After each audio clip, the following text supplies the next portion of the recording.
Vamos a Hechos capítulo 2.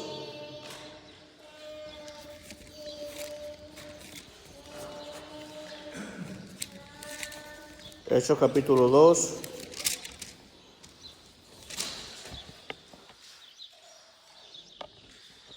Vamos a leer la primera parte, que es del 1 al 13. Aunque vamos a hablar de todo el capítulo, porque tiene que ver, pero vamos a leer del 1 al 13. Dice la palabra del Señor: Cuando llegó el día de Pentecostés, todos ellos estaban juntos en el mismo lugar. De repente vino del cielo un estruendo como el de un viento recio y llenó toda la casa donde estaban reunidos. Se le aparecieron como lenguas de fuego que repartidas se posaban sobre cada uno de ellos. Todos fueron llenos del Espíritu Santo y comenzaron a hablar en otras lenguas, según el Espíritu les hacía expresarse. Vivían entonces en Jerusalén judíos piadosos provenientes de todas las naciones existentes bajo el cielo. Al oír este estruendo, se juntó la multitud. Estaban confusos porque cada uno oía hablar a los apóstoles en su propia lengua. Atónitos y maravillados se decían: Mirad, ¿no son galileos todos los que hablan? ¿Cómo pues los oímos nosotros hablar a cada uno de ellos en nuestra lengua materna? Partos, medos, elamitas y los que habitaban en Mesopotamia, en Judea, en Capadocia, en el Ponto y en Asia, en Frigia y en Panfilia, en Egipto, en las regiones de África más allá de Cirene, y romanos aquí residentes, tantos judíos como prosélitos, cretenses y árabes. Todos los oímos hablar en nuestras lenguas las maravillas de Dios. Llenos de asombro y perplejidad, se preguntaban: ¿qué quieren decir estos? Otros, en cambio, se burlaban y decían: están llenos de vino. Oremos. Señor Rey eterno, te damos gracias por tu amor, te damos gracias porque tu palabra nos habla claramente de que tú cumples las promesas, Señor, y te pedimos que así podamos entenderlo, para poder ser testigos que dan testimonio de ti, Señor. Gracias, Señor, y prepara nuestros corazones. Te lo pedimos en el nombre de Jesús. Amén. Pues hoy, como bien ha dicho nuestra hermana cuando hemos comenzado, ¿no?, se celebra que han pasado 50 días de la Pascua, del Domingo de Resurrección, lo que viene a ser lo mismo, lo que se conoce como Pentecostés. Mucho se ha escuchado sobre Pentecostés. ¿Qué significa? Su significado, su historia. O no sé, a lo mejor es la primera vez que lo estás escuchando ahora. Pero tiene un verdadero significado, un mensaje. Y muchas veces Pentecostés queda como las lenguas. Se habla en lenguas. Pero es un significado más profundo que las lenguas. Tiene un significado más profundo que el puro llama que parecen como fuego. Tiene un significado más profundo. El centro es mucho más profundo. Y esto nos lleva a la profecía. Nos lleva a la promesa. El cumplimiento de la profecía y la promesa, que Dios cumple sus promesas. Nos dirige al centro del Evangelio, haciendo a Cristo el protagonista real de este Evangelio. ¿Qué quiere decir Pentecostés? ¿Qué celebra la Iglesia cuando recordamos Pentecostés? ¿Qué nos enseña Pentecostés?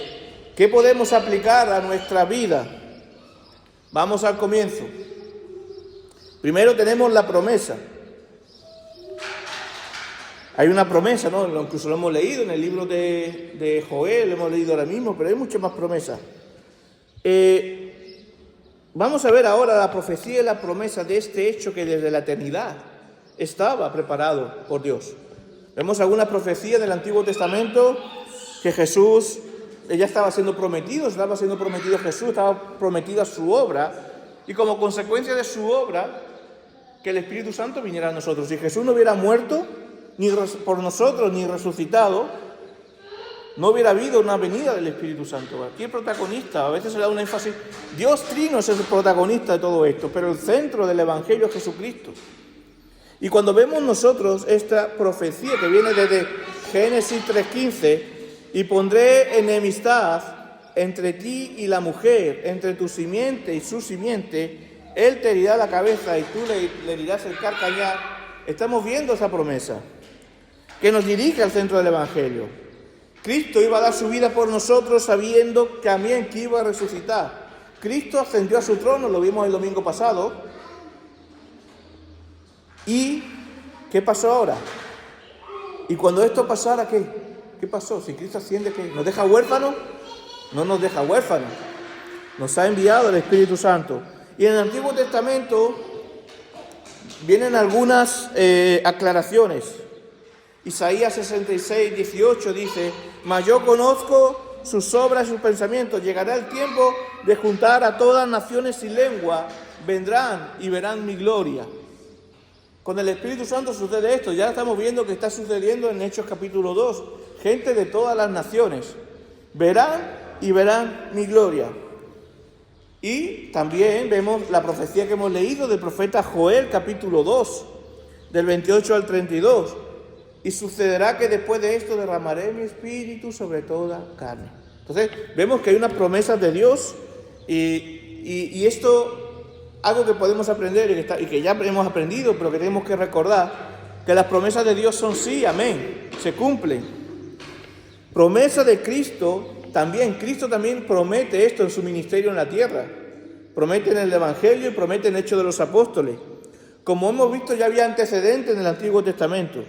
Pero Cristo también estaba preparando a sus discípulos para el momento de Pentecostés.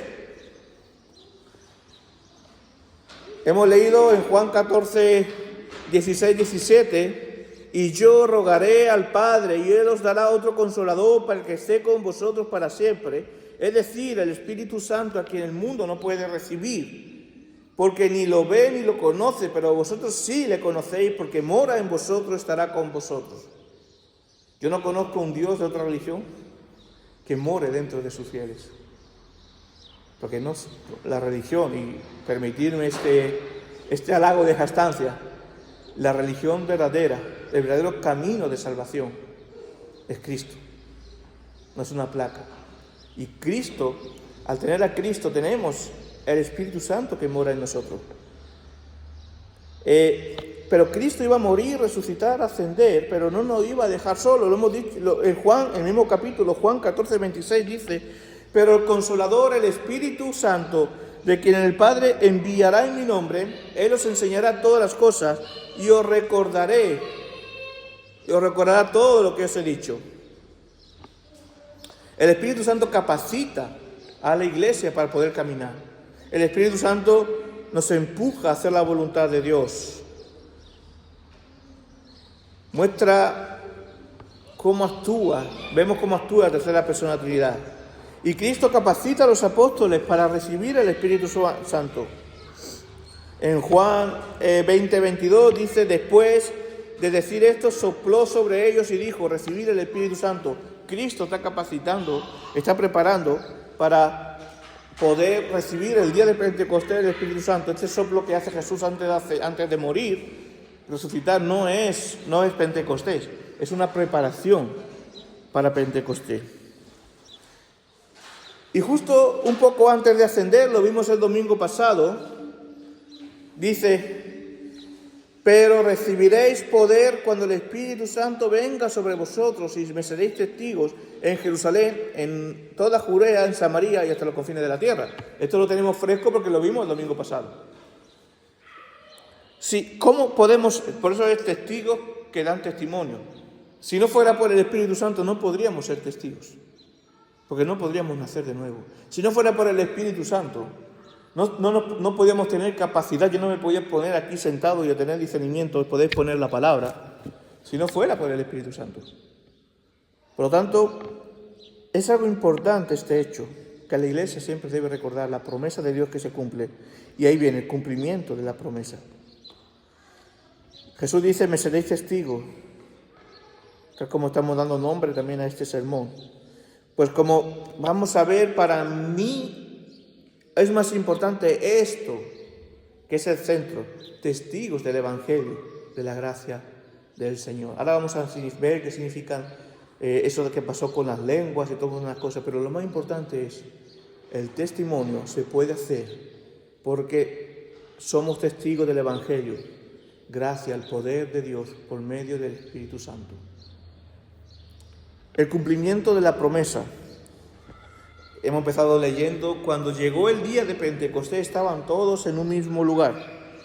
Por fin llega el día que el Señor había prometido para manifestar el Espíritu Santo y el Evangelio a las naciones. También en este momento con Pentecostés se cae el mito de que el pueblo judío solamente estaba el pueblo escogido, aunque había habido gentiles fuera del pueblo judío que habían sido añadidos al pueblo de Dios. Pero aquí es cuando ya se empieza a cumplir la predicación total a los gentiles, al mundo completo. Por fin llega el día en que el Señor... ¿Y qué es Pentecostés? Lo hemos dicho antes. El día de Pentecostés se llamaba así porque caía en el 50º día después de la presentación de la primera gravilla de la cosecha de cebada. Es decir, el 50º día después del primer domingo de Pascua. Y por eso Pentecostos, que significa 50. Entre los judíos de habla hebrea y aramea se le conocía también como la fiesta de las semanas. También se conoce como la fiesta de las semanas. Y también como el día de las primicias. Porque ese día se presentaba a Dios las primicias de la siega del trigo. En fecha posterior se le apareció como el aniversario de la entrega también de la ley de Sinaí. Pero lo que recordamos tenemos que ver el contexto. ¿Por qué había tanta gente de tantos países? Judíos, yendo al templo, porque era cuando se dedicaba las primeras semillas a Dios. Se hacía la fiesta de las primicias, la fiesta de la semana, ¿no? Y eso lo podemos ver en Hechos capítulo 34, en Deuteronomio capítulo 16 y en Números 28, 26, ¿no? Pero aquí vemos el origen de la fiesta, de esta fiesta, ¿no? Pero vamos a ver también ahora la situación de los discípulos. Jesús acababa de ascender, los discípulos estaban ahí esperando. Jesús dijo, esperar. Y los discípulos ciertamente tenían temor al hombre. Oye, esto está muy fresco, ¿qué va a pasar aquí, no? Después de la ascensión de Cristo, los discípulos estaban esperando en el aposento alto la promesa del Señor, ¿no? Y lo hemos leído la semana pasada en Hechos capítulo 1, del 4 al 5, y reuniéndolos, les mandó que no salieran de Jerusalén, le dijo Jesús, sino que esperaran la promesa del Padre, la cual les dijo, oísteis de mí, pues Juan bautizó con agua, pero vosotros seréis bautizados con el Espíritu Santo dentro de pocos días. Y le dijo que no salieran de Jerusalén. Mientras ellos allí, ¿qué hacían? Pues bueno, estaban ahí esperando, tenían temor, pero como vemos que Dios cumple las promesas, la importancia de esperar en Dios, hermano. ¿Cuántas veces también nosotros nos toca esperar en Dios? Esperando que sucedan cosas. Y parece que Dios no está, pero Dios está. Y lo que es la voluntad de Dios, Dios lo cumple. Dios cumple sus promesas. Y ahí me recuerda mucho el Salmo, me pongo en la piel de los discípulos, de los apóstoles. Y el Salmo 42, 11 dice: ¿por qué te abates, alma mía? ¿Por qué te turbas dentro de mí? Espera en Dios, porque he de alabarle otra vez. Él es la salvación de mi ser y mi Dios. Tenemos que saber que Dios cumple sus promesas. Y este salmo resonaba seguramente en la mente de los discípulos y resuena también en nuestra mente hoy, en medio de este mundo. Cuando quedamos en el silencio, en el sonido del silencio de Dios, parece que Dios no está, esperando la acción de Dios, pero qué maravilloso es cuando esperamos y Él actúa. Nuestro corazón se llena de gozo y de alegría.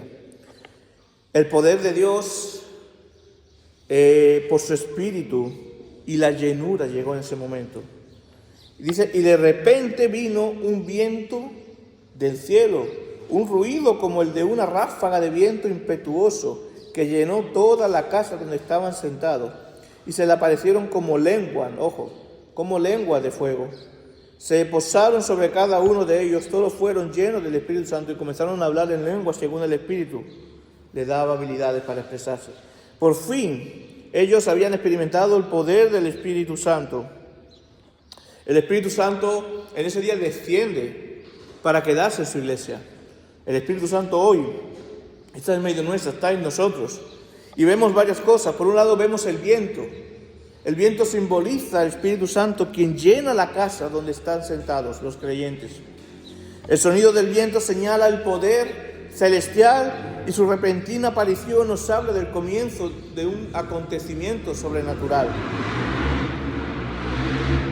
Las lenguas como de fuego, a menudo en el Antiguo Testamento, el fuego lo vemos como algo simbólico de la presencia de Dios, cuando apareció el fuego, como un fuego en la zarza, ¿no?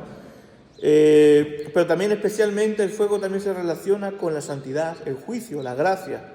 Por ejemplo, que he dicho, Moisés oyó la voz de Dios en una zarza ardiendo que no se consumía, ¿no? Pero algo que dice aquí en el versículo 2, espérate, me he ido aquí.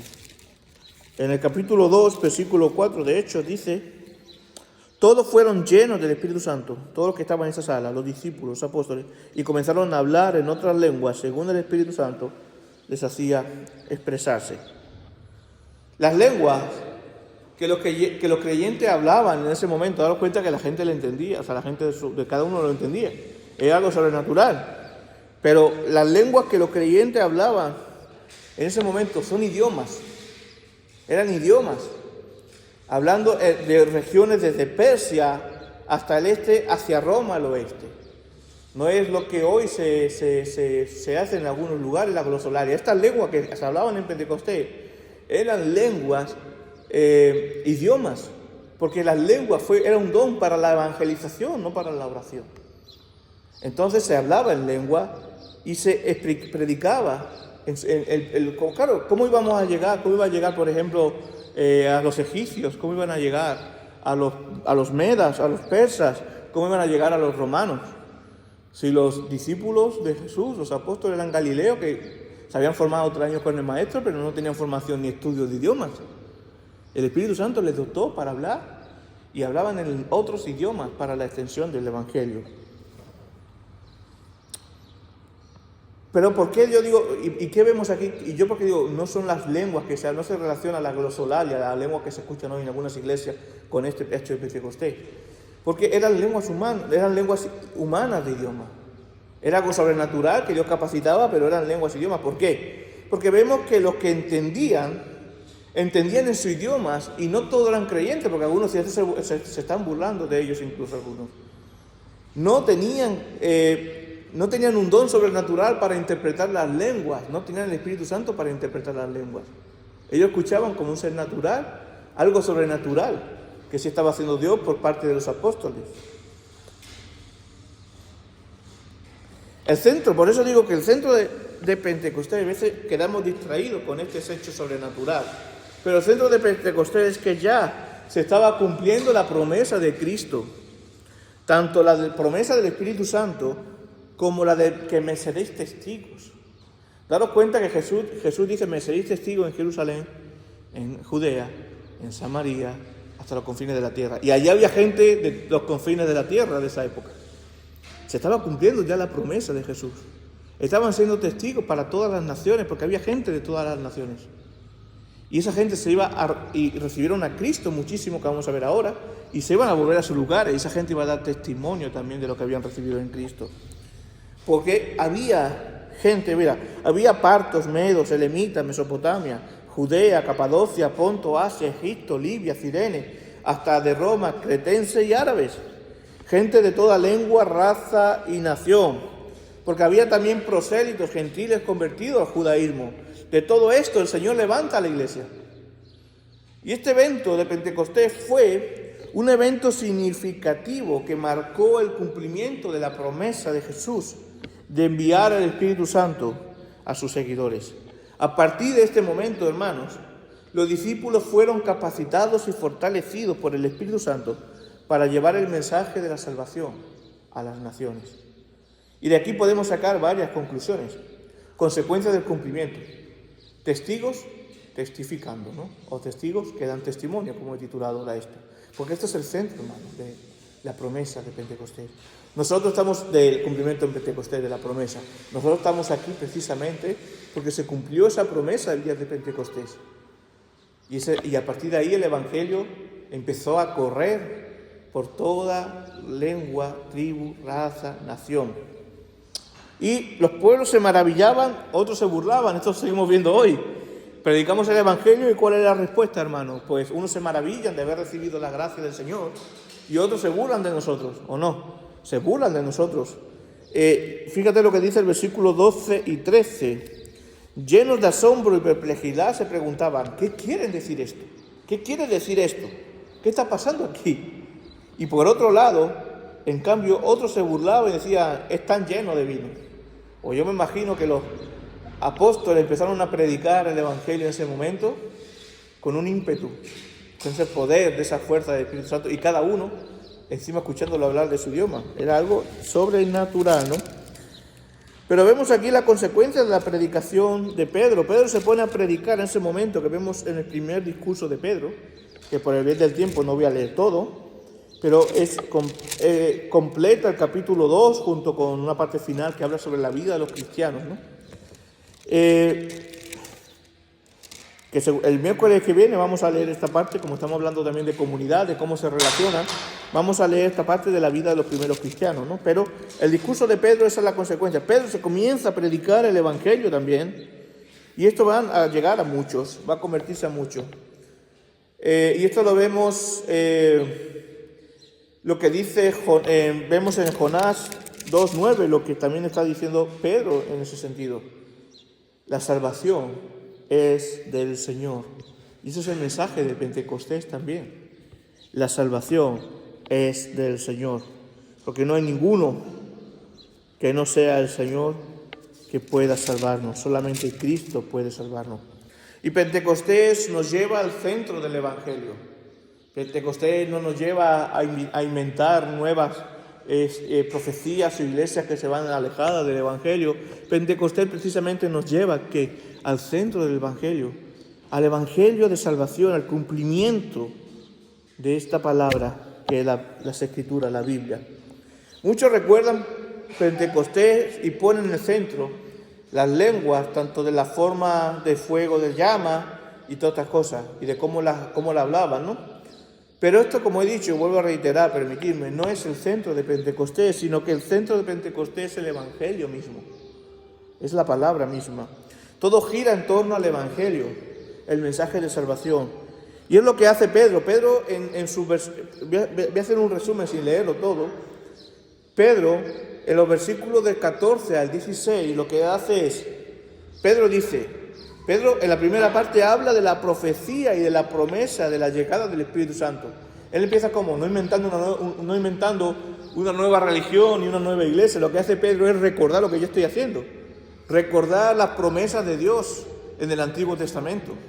Recordar lo que Dios había prometido, la profecía de Jesucristo y del Espíritu Santo. Después hay una segunda parte que el centro de esta revelación, de lo que Pedro está predicando ahí, es Jesús de Nazaret y su obra salvadora. Esa es la segunda parte que vemos también de Pedro. Y la tercera parte es que en la obra está el cumplimiento de su promesa. Y con Pentecostés, con ese día, llega su mensaje a las naciones por medio del Espíritu Santo. Y termina con esta tremenda declaración del versículo 36, la predicación de Pedro. Sepa pues con certeza toda la casa de Israel, que a este Jesús, a quien vosotros crucificasteis, Dios lo ha hecho Señor y Cristo. Es maravilloso ver la secuencia, ¿no? Desde el momento que Jesucristo resucita y cómo ha ido preparando estas semanas que hemos estado viéndolo, cómo ha ido Jesucristo preparando a sus discípulos para ser iglesia y cómo han ido en estos encuentros enseñándoles sobre el reino. Reciben el Espíritu Santo y Pedro está ya preparado, la iglesia está preparada, empujada por el Espíritu Santo para dar testimonio hacia los de fuera.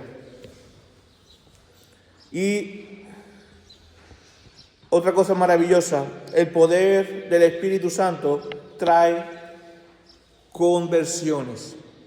Si no fuera por el Espíritu Santo, hermanos, nosotros nos podríamos poner afuera a hablar con 20 personas, con todo el pueblo, como si fuéramos cacatúa, permitidme la expresión, podríamos lanzar un discurso como si fuéramos políticos, pero si no fuera por el Espíritu Santo, nosotros mejor podríamos convencer con algunas ideologías, pero la conversión no sería posible. Porque nosotros no tenemos poder para convertir a nadie. El que convierte es Dios por medio de su Espíritu Santo. Por lo tanto, la venida del Espíritu Santo en Pentecostés, y es el centro del Evangelio, trae conversiones. Fíjate lo que dice en el Hechos capítulo 2, del 37 al 42. Esto sí lo voy a leer, la última parte de cuando Pedro ya da su discurso. Dice: sepa pues ciertamente toda la casa de Israel que Dios ha hecho Señor y Cristo a este Jesús a quien vosotros crucificasteis. Oídas estas cosas y compungido su corazón, preguntaron a Pedro y a los otros apóstoles: hermanos, ¿qué debemos hacer? Pedro le respondió: arrepentíos y bautícese cada uno de vosotros en el nombre de Jesús, el Cristo, para el perdón de los pecados, y recibiréis el don del Espíritu Santo. La promesa es para vosotros y para vuestros hijos y para los que están lejos, es decir, para cuantos el Señor nuestro Dios llame. Con otras muchas palabras daba testimonios y los exhortaba diciendo: poneos a salvo de esta perversa generación. Los que aceptaron su palabra fueron bautizados. Aquel día, fijaros el poder del Espíritu Santo, aquel día se añadieron alrededor de 3.000 personas. Casi medio santo de Maimona se añadió a la iglesia, ¿no? Y fíjate, se mantenían fieles a la enseñanza de los apóstoles y en la comunión y en el partimiento del pan y en las oraciones. Hermanos, solo esto lo puede hacer el Espíritu Santo. Incluso nuestra fidelidad a la doctrina, nuestra fidelidad a la comunión y a Dios y estar en la iglesia, es el Espíritu Santo que nos capacita. Y eso es muchas veces, por ejemplo, recuerdo las conversaciones que tengo con Antonio, ¿no? Y si no fuera por el Señor, ¿no? ¿Cuántas veces decimos eso, ¿no, Antonio? Y es eso, si no fuera por el Señor, su Espíritu Santo, que es que nos preserva, que nos guarda, que nos lleva, ¿dónde estaríamos? Y esto es Pentecostés. No nos quedemos solamente con las consecuencias de la venida del Espíritu Santo, que es la lengua y la conversión, que sí, que gloria a Dios por esto, o las cosas sobrenaturales. Dios, la palabra, cuando a mí me dice, define con una palabra Pentecostés. ¿Sabe qué yo definiría? Fidelidad, con esta palabra. Fidelidad de Dios a cumplir su promesa con su pueblo. Y ahora nosotros podemos ser fieles a Dios por medio de su Espíritu Santo. Por eso para mí la palabra que define Pentecostés es fidelidad. Y es que maravilloso es esto. Porque si no fuera por el Espíritu Santo, ¿dónde estaríamos nosotros? ¿Dónde estaríamos, hermanos? Y es el Espíritu Santo. Esto es el testigo, hermano. Esto es el centro de Pentecostés. El Espíritu Santo da fortaleza y coraje a la iglesia para predicar el Evangelio. Nos da fortaleza y para poder estar aquí. La campaña que vamos a hacer ahora en julio, del 1 al 10, no es solamente un hecho sociales, sino que lo hacemos con la certeza de que el Espíritu Santo nos usará para llegar a otros. Y así sabemos que será. Por eso esta gente, estos hermanos de Decisión, llevan ya 70 campañas realizadas. Y esta será la 71. Porque creen que el Espíritu Santo obra todavía y sigue obrando y seguirá obrando. El Espíritu Santo es el que convence de pecado. Y eso lo dijo Jesús en Juan 16, del 8 al 11. Dice, y cuando Él venga, hablando del Espíritu Santo, convencerá al mundo de pecado, de justicia y de juicio.